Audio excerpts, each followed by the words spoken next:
శక్తి స్వరూపాలలో ఒకరుగా చెప్తారు. ఈమెను సప్త మాతృకలలో ఒకరుగా, అలాగే దశమహావిద్యలలో ఒకరిగా కొలుస్తారు. లలితా దేవికి సైన్యాధిపతిగా వారాహి దేవిని వర్ణిస్తారు. అందుకే వారాహి అమ్మవారి ప్రస్తావన లలిత సహస్రనామంలో కూడా ఉంటుంది. ఆ లలితా దేవి తరపున పోరాడేందుకే కాదు, భక్తులకు అండగా ఉండేందుకు ఒక గొప్ప యోధురాలిగా నిలుస్తుంది వారాహి. ఈమెను ఆరాధిస్తే జీవితంలో ఎదురయ్యే అడ్డంకులన్నీ తొలగిపోతాయని, శత్రుభయమే ఉండదని, అపార జ్ఞానం సిద్ధిస్తుందని, కుండలిని శక్తి జాగృతమవుతుందని చెప్తారు. వారాహి దేవి పేర ఉన్న మూలమంత్రాలను, అష్టోత్తరాలను పఠిస్తే సకల జయాలు సిద్ధిస్తాయన్నది భక్తుల నమ్మకం. మరి ఇంతటి శక్తివంతమైన వారాహి అమ్మవారి గురించి ఆసక్తికర విషయాలను మనం ఇప్పుడు తెలుసుకుందాం. వారాహిదేవి నల్లని కాంతితో, వరాహ ముఖంతో, మహిష వాహనం గలదై పెద్ద పొట్టతో 8 చేతులలో శంఖం, చక్రం, నాగలి, గుణపం, అభయ వరదాలతో ఉంటుంది. ఈమెను లక్ష్మీదేవి స్వరూపంగా కూడా కొందరు కొలుస్తారు. లక్ష్మీదేవి రూపంగా కొలిచేప్పుడు ఈమెను మనిషి రూపంలో పూజిస్తారు. ఈమె వరాహస్వామి అర్ధాంగి.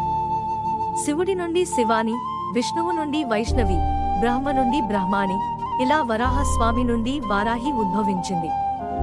దేవి మహాత్మ్యం ప్రకారం రక్తబీజుడనే రాక్షసుని సంహారం కోసం దుర్గాదేవి తన దేహం నుండి మాతృకలను సృష్టిస్తుంది.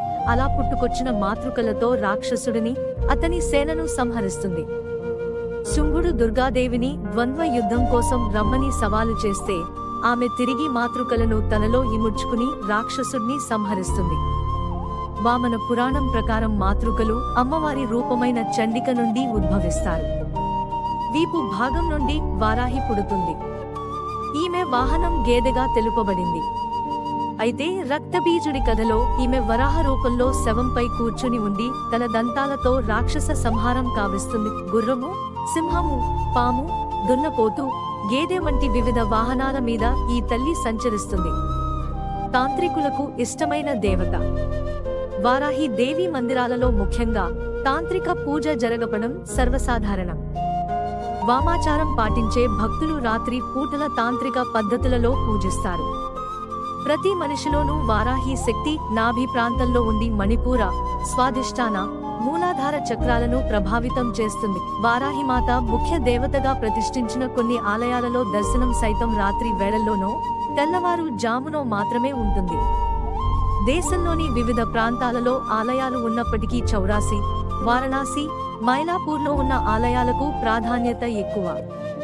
వారాహి అమ్మవారు వారణాసికి గ్రామ దేవత. వారణాసిని ఎల్లప్పుడూ రక్షిస్తూ రక్షగా ఉండే దేవత.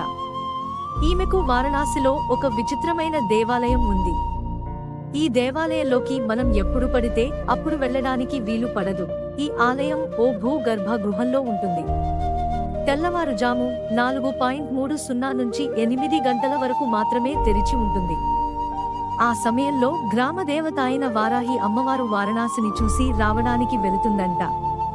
అందువల్లే ఆ సమయంలో మాత్రమే దర్శనానికి అనుమతిస్తారు. మిగిలిన సమయం మొత్తం ఈ దేవాలయాన్ని మూసి వేసి ఉంటారు.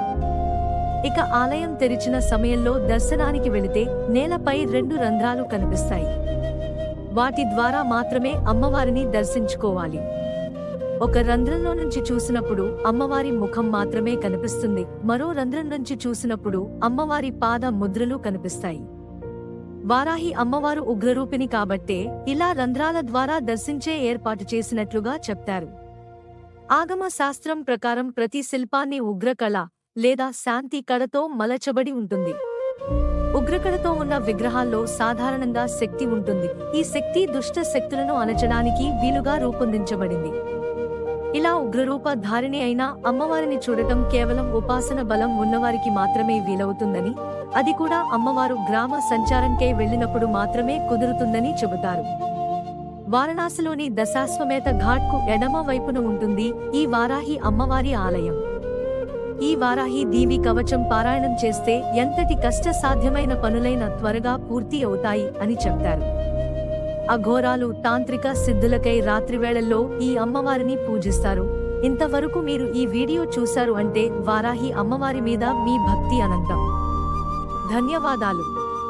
Please like, share, subscribe this video.